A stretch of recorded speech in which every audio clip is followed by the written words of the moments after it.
Мне надоело жить на лодке, которая грязная, как будто ее вытащили из-под земли. Вот это мыло, шланг с водой, щетка, ведро.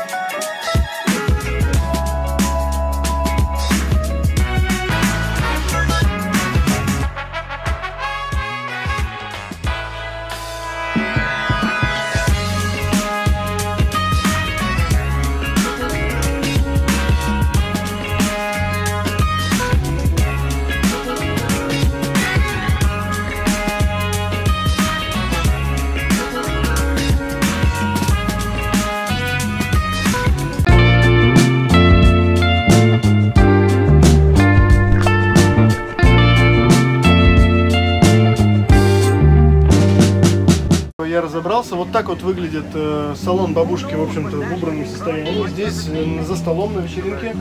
Стол вот так вот еще. Может собираться до 8 человек, в принципе, в тусовке в одной. Поэтому довольно просторно. Паруса я положил на кормовую банку, которую еще называют гробиком, потому что сюда задвигают. Вот. Сплю пока вот там. Дождь, если там будет протекать немножко, то я ложусь здесь. Здесь вообще не протекает. Здесь теплые вещи. Здесь холодные вещи, сумки, дождевики. Здесь вообще пусто пока, сетки лежат москитные только. Сюда убрал все постиранные полотенца, простыни. Здесь еда будет у меня, будет когда-нибудь. Кухни пока по-прежнему не убирал. Все, вперед за работу. Все, вот свободное место для того, чтобы работать с двигателем внутри салона. И мне очень важно сейчас найти какой-то склад для запчастей, потому что я буду разбирать, снимать болты эти все потом. Вовочка разбирал папину электробритву Харьков из количества деталей, которые остались после сборки. Короче, было 20 деталей. Такая задачка из детства дурацкая.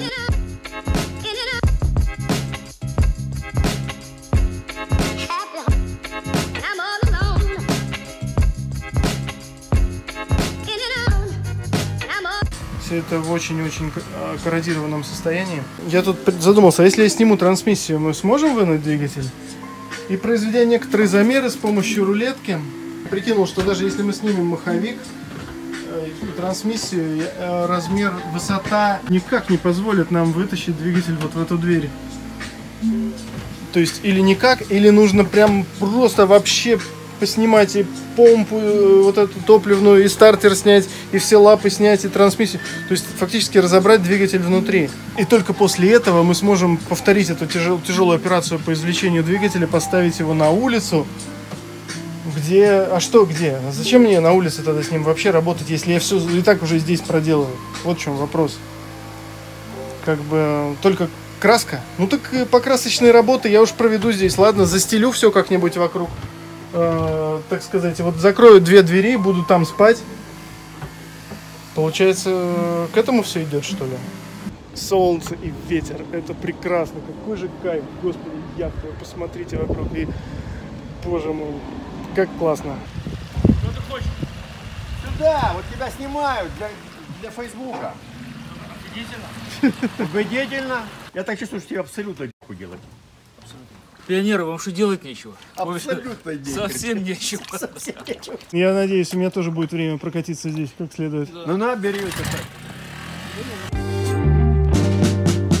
Прекрасное утро. И мы сейчас с вами пройдемся с лодки на причал. Вот здесь вот люди работают. Многие занимаются своим дном, но у меня дно уже покрашено, поэтому я не буду перекрашивать. У меня другие дела на берегу. Вот дядька второй день, я вижу, возится с мотором со своим. Morning. Good morning. Hey. Это понтонная лодка, прогулочная для спокойных вод. 2 понтона, катамаранчик. Вот здесь мастерская, где работают по механике специалисты марины. Вот. А вот эта лодка, которая вообще поразительная просто. Это всего 32 фута, но она вот с таким вот мощным рулем. Но она румпельная, то есть там нет штурвала. Вот эта вот палка служит для управления Westsail называется. Всего 32 фута. Вот такая вот объем, глубина колоссальная. Многие живут в домах на колесах.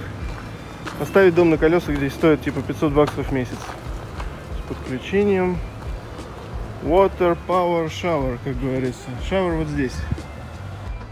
У многих на борту есть, наверное, свой шауэр, но не знаю, как там с канализацией. Обычно это holding tank. Бак для темных вод. Слив идет туда. Потом откачка, pump out. RV-шки они такие. А в лодках прикольно, что можно сливать туалет прямо за борт. Ну или тоже holding tank. Потому что возле берега этого делать нельзя.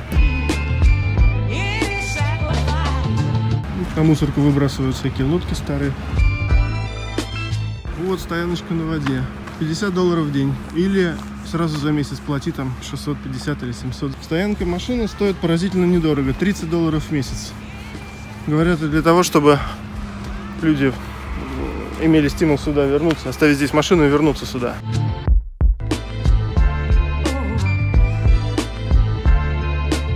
Мой ежедневный утренний маршрут до кухни, где я завтракаю. Hello.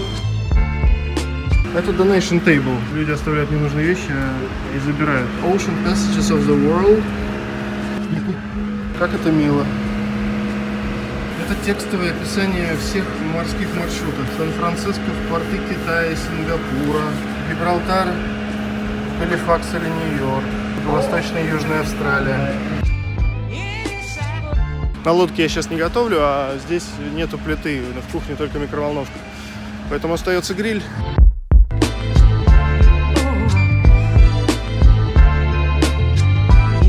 Надеюсь, мне здесь спускаться скоро. Все, для того, чтобы это произошло, я пойду завтракать, вызывать Толю, механика, и работать. Всем хорошего дня. Все для очистки двигателя. Это наждачная бумага, какие-то скрипки, не знаю, какая-то вот такая вот. Тут обрывки наждачной бумаги, железные щетки. После этого мне нужны будут химикаты. Ну, можно с соляркой, в принципе, его протереть, можно ацетоном, но это я задохнусь. И тогда я обзаведусь еще средством, чтобы чистить двигатель. Ну все. Ну, и все будет сделано.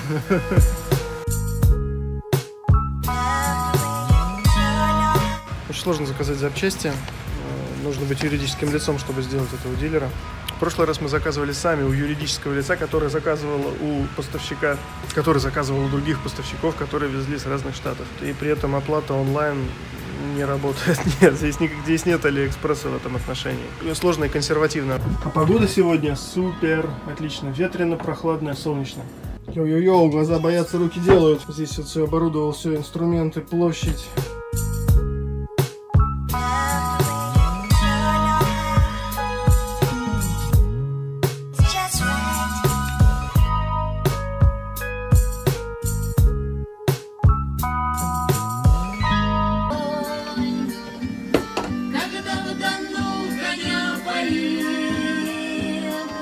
Зачем чуматой красотой казачье сердце покорил? Ах, судьба моя, судьба, ах, судьба моя, скажи, почему? Ах, судьба моя, разлука, судьба.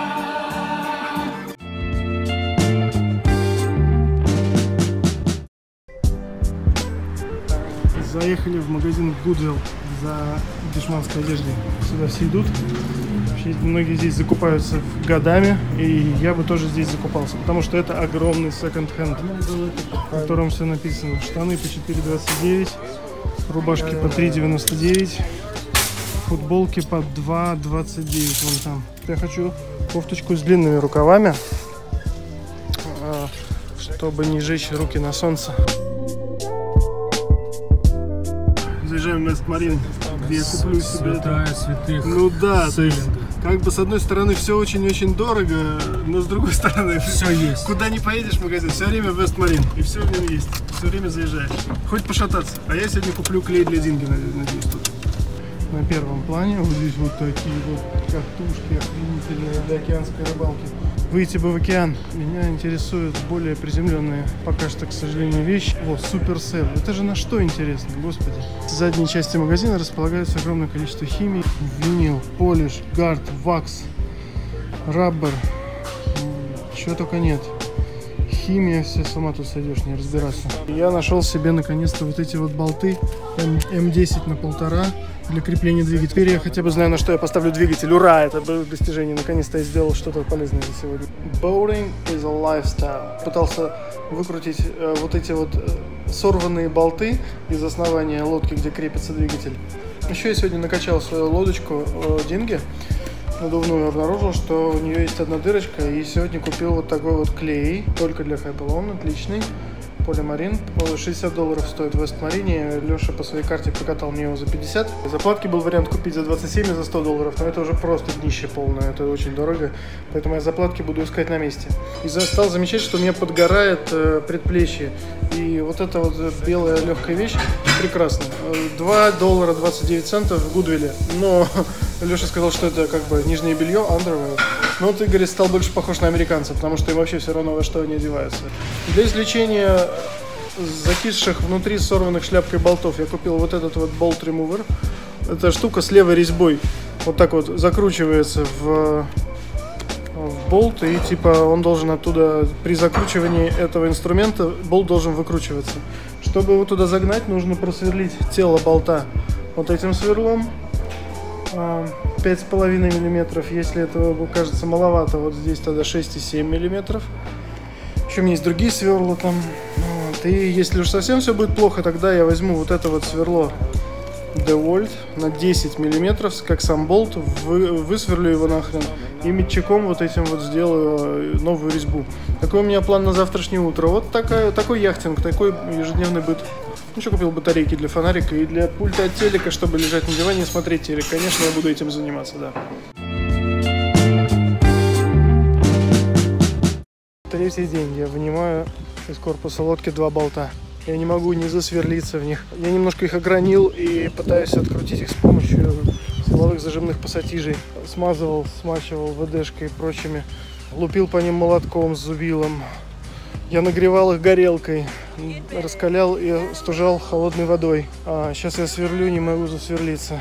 И это, конечно, очень фрустрирует. 3 дня ради 2 болтов. Помню, каждый день с стоянки здесь стоит $30. Сверла, ремуверы болтов и прочее. Все это стоило. Еще там полтинник, потом еще полтинник. Короче, несколько сотен долларов из-за 2 сорванных шляпок болтов. И я ничего не могу с этим сделать. А я хочу, чтобы эта работа была сделана, чтобы этот болт был высверлен. И поэтому мне нужно как бы нормальное сверло. Кобальтовое сверло нужного размера. Надеюсь, теперь оно мне поможет. Только стружки осталось на кобальтовом сверле после буквально 30 секунд ненапряжного сверления. Я вчера с обычными сверлами здесь просидел. Ну, короче, это 3 дня. Сейчас это дерьмо вылезет. Сейчас это дерьмо вылезет. Я закручу туда этот съемник. Я сделаю так, что все будет нормально. Я приступлю к другим работам, я надеюсь. А может быть и не вылезет. Но я уже понимаю, что есть 1000 способов сделать то или иное. Такие съемники срабатывают вообще у всех механиков, которые я видел на YouTube. Так, неплохо. Погнали крутить. Давай. Да что такое? Эх, жаль, что нет какого-то подходящего сверла. Что, прокручивается, что ли? Я не понимаю. В смысле? Охуй. Мало просверлил. Сука, стоматология. Настолько вот. Ну ладно, пойду дальше сверлить. Нормальная тема. Смелее, давай, вперед. Оп. Глубина. В принципе, уже должно хватить. Погнал, давай. Опа. Да что такое? Прокручивается, ты смотри, сука. Господи ты, боже мой, да как же, сука, так-то, а? Да что же этот ебучий съемник-то прокручивается там? Мастеров на ютубе это все получается. Сука! Короче, засверлился нормально. Но следующий этап опять какой-то что-то запоролось. Вот этот экстрактор с левой резьбой, который должен, по идее, в мое просверленное отверстие зайти, на левой резьбе как следует там зарезаться, и чем больше я его туда закручиваю, тем сильнее он выкручивает сам болт. Ни хера это не сработало, он просто стесался, просто вот эти острые кромки. Да вот он, блядь, лежит. И там, где белое, он просто тупо затупился об болт, и он туда входит, вынимается оттуда, и входит и выходит свободно. Ни хера он не закручивается, не закрепляется там. Каждый раз, каждый этап я прорываюсь, и на следующем этапе я сталкиваюсь с тем, что я опять не знаю, что делать дальше. Сейчас прорвусь через это, а на следующем этапе опять буду не знать, что делать дальше. Опять буду выяснять, узнавать, ходить, пробовать, ездить, покупать, пробовать. Ничего. 4-й день я борюсь с 2 болтами.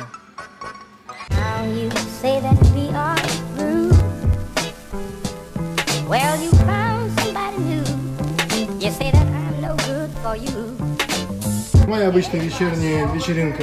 Бутылка хорошей кока-колы, такой традиционный, знаете, лекарственный, как вот в старые времена в аптеках делали. Пара стейков, вот это вот стоит 2,70, отличные тонкие 2 стейка. Ну и лучок и помидорчик я делаю на гриле вместе с этими вот лепешками. А там вечер, вот, вечереет.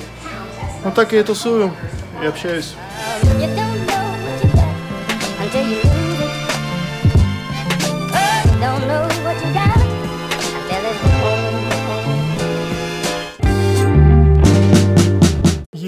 Наконец-то я заказал запчасти для движка. Прошла целая неделя, пока я определялся с их списком, определялся с местом заказа, у кого заказывать, как. eBay, один дилер, второй, другой, третий, от 7 до 10 дней. Но пока что этот срок меня устраивает. Великое дело, потому что теперь время работает не против меня, а на меня. И я спокойно могу заниматься прочими делами.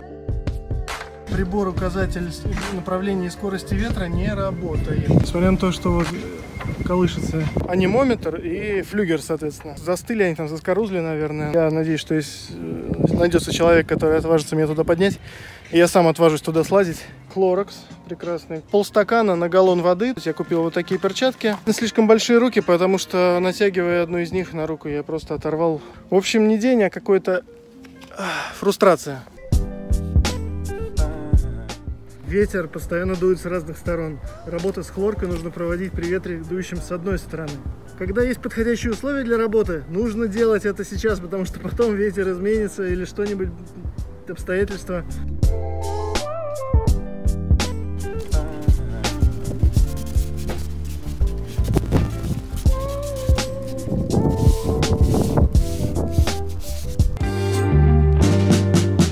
Еду в магазин хозяйственный в очередной раз покупать очередную маленькую фигню, чтобы вытащить заржавевшие болты из лодки. Такой вот съемник. Кто ни разу не был в дупле, кто не видел в лицо пульпит, тот о трудностях и борьбе лучше пусть помолчит. Посмотрим, что это. Лучше давай, пусть маленький. Постоит в углу. Зазвучало. Вспомнит маму и всех родных, кто в весну не втыкал иглу и не рвал коренных. Если экстрактор сломается внутри болта, то его и высверлить будет уже невозможно. Это выйдет мне еще в дополнительные сотни долларов. Если просто сраный кусок металла сломается в другом куске металла. Поэтому нужно принимать решение, когда останавливаться и переставать давать на него усилия. Я не знаю, когда это делать. Хорошо, буду это и работать. Пожалуйста, уже нагрел, уже остыл ты, дорогой, остыл.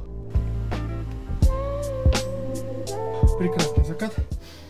Сейчас сегодня 4-й день, как я борюсь с болтами, и я сегодня перетрудился настолько, что чувствую сильнейшую слабость, и вот уже солнце зашло за горизонт, а я еще очень-очень-очень потный, мне с меня град под градом течет, наверное, это не очень хорошо. Однако под закат я все-таки решил поработать с трюмной водой. И сейчас я впервые приступаю к откачке. Я соорудил вон там такую систему с этой канистрой.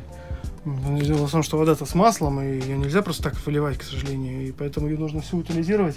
Это большой геморрой. Объем воды очень большой. Не знаю, наверное, 10, может быть, таких канистр придется перетаскать. Я чувствую, что сдают мои силы. О, ебать, автомат работает. Ну, приятно. Слава тебе, Господи. Или это водой замкнуло. Все, это я пойду смотреть. Вот она пошла. Пошла, родимая, пошла. Прямо в канистру.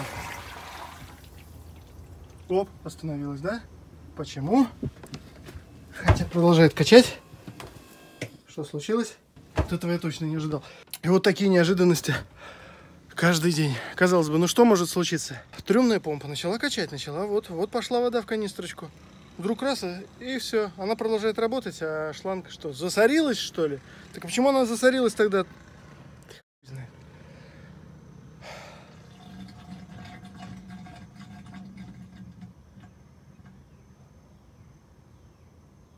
Я понял, все нормально. Просто звук прекратился, когда уровень воды в канистрочке достиг как бы шланга, и просто шум прекратился. На самом деле ток продолжался. Короче, отдыхать пора просто. Привет, 26 марта, и сегодня 5-й день, как передо мной стоит задача извлечь эти ржавые болты из корпуса лодки. Я сейчас сходил в офис. Сегодня вторник, они говорят, что только на следующей неделе у них свободные мастера. Но я не могу ждать еще неделю. У меня есть сейчас метчик 10 на 1,5. Я могу высверлить и сделать как бы по старой резьбе. По идее, нужно высверливать его под резьбу М12, чтобы потом нарезать М12 и вставить болт М12. Опять я не знаю, какое решение принять. Вот эта вот деталь, опора подушки, имеет отверстие, в которое этот болт вставляется. Они строго М10, они не больше. Как расширять отверстие М10 на 12, я не знаю.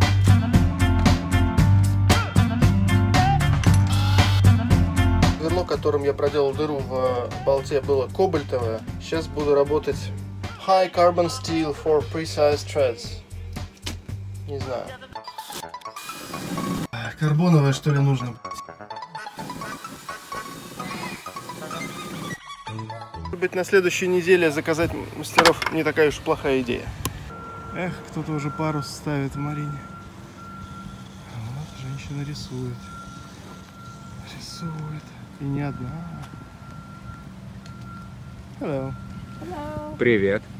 Hey. Как дела? Excellent. Отлично. It's so nice to see someone not working on a rusted Хоть кто-то не engines мучается с ржавыми and движками. waxing. And we actually see beauty in the So beautiful. Мы вообще-то видим в этом красоту. Good morning. Утро. Утро. You're a club of painters here? Yes, we are. Are У you вас really? тут Yes, клуб from рисовальщиков. Oh my God. Да, This is beautiful. It is. это красиво. Точняк. I hope I'll pay you a visit to see what. Зайду посмотреть, что получится. Да, в 11:45 у нас там выставка. Заценишь наш став.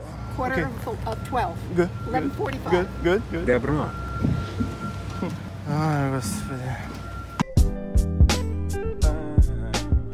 Толя. Здорово, можно? Что, открутил? Что ты все спрашиваешь? Ты как будто вынуждаешь меня говорить «нет». А потом, следующим шагом, ты скажешь: а какого хуя? Зачем это нужно? Я сам скажу, если открутил. Что думаешь, я не скажу, что ли? Открутил! У меня вопрос, один вопрос. Ну давай.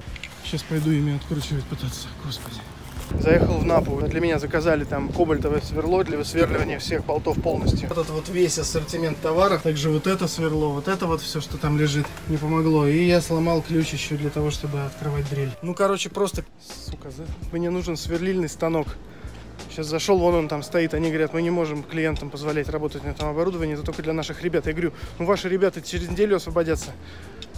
Она такая: ну да. Я говорю: ну, может, у кого-нибудь хотя бы временное окошко, мне 2 дырки тут проделать нужно.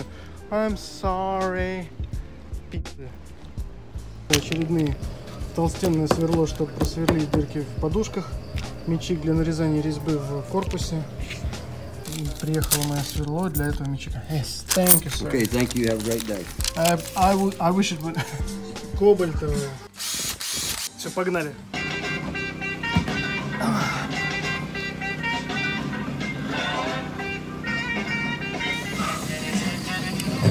Каждый подход — это доля миллиметра.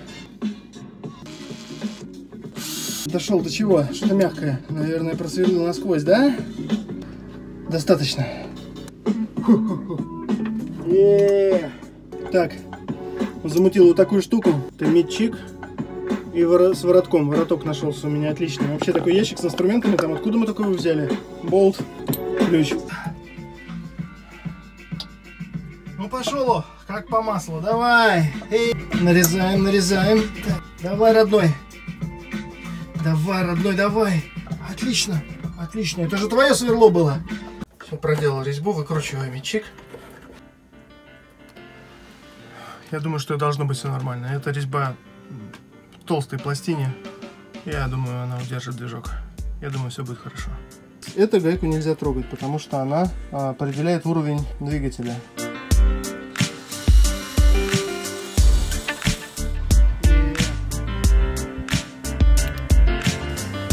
Ура! Вот она, моя маленькая победа. Срок второго болта. Ну тут и грязюка, конечно, но видит Бог, я займусь очисткой этой грязюки после того, как забурюсь в болты. Может быть, это неправильно, может быть, нужно работать в чистоте, но мой опыт есть мой опыт. Я попробую поработать в грязи. Дырки просверлены. Хочется это отметить, то есть хочется буквально вот после этих двух дырок, просто хочется поехать и вознаградить себя каким-нибудь вкусным обедом. Но я недавно перекусил, поэтому я сейчас еще зарежу резьбу. И в принципе я думаю, что закончу с этим этапом работы. Тогда вознагражу себя и перейду к новым. Вернусь наконец к тому, зачем это все и начинал.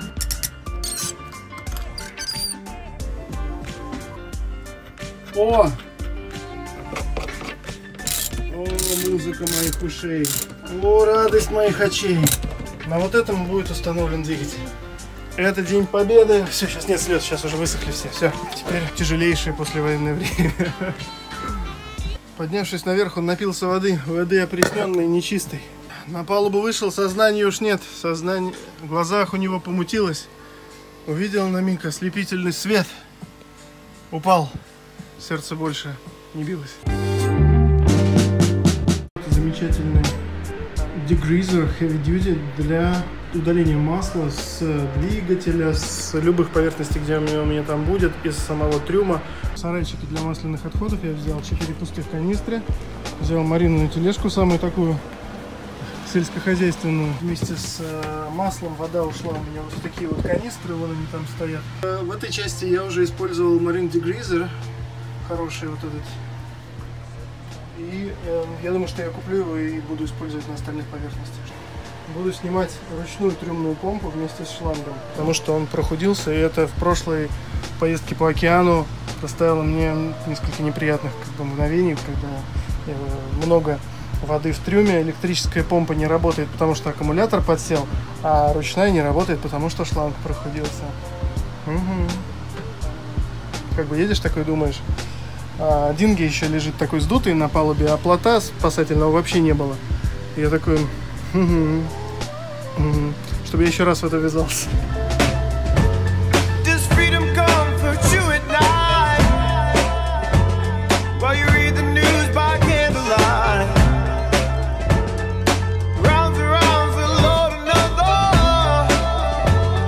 Мой завтрак выходного дня.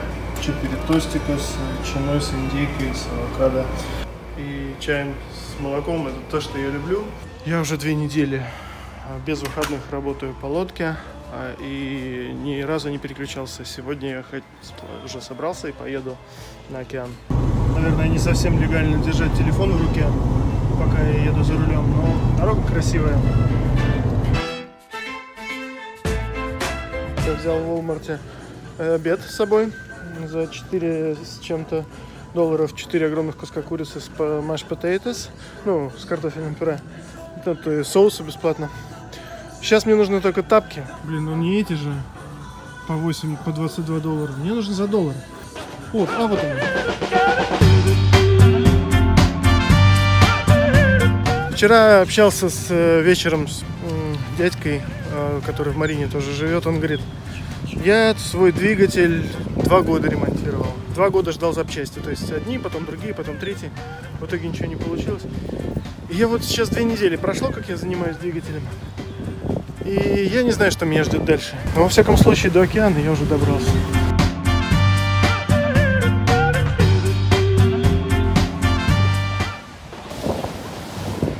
Ну и постойте, я тут когда был 3 года назад, и здесь было гораздо больше песка. Сейчас получается пляж немножко съедет. Красный флаг, это означает, что не купаться, да, получается, да? Вот это поцелуй океана, да.